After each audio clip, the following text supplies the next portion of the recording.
Palestine.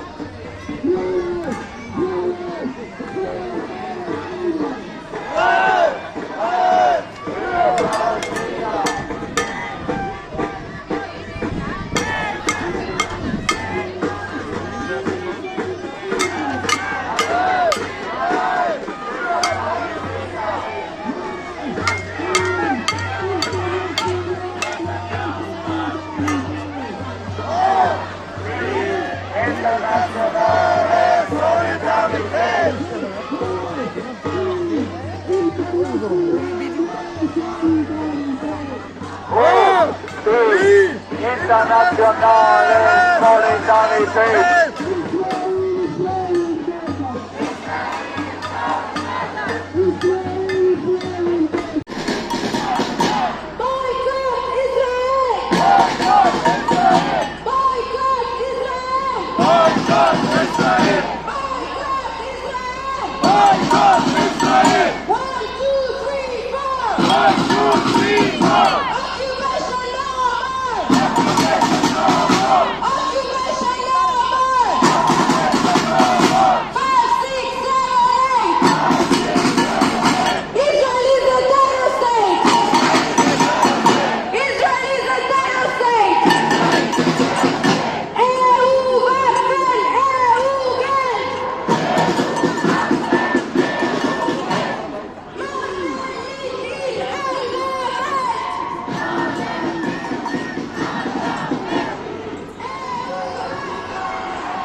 Und Menschen ohne Glauben, so wie andere Religionen.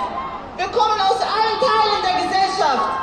Wir sind viele und wir sind verbunden mit hunderten Millionen Menschen auf der ganzen Welt.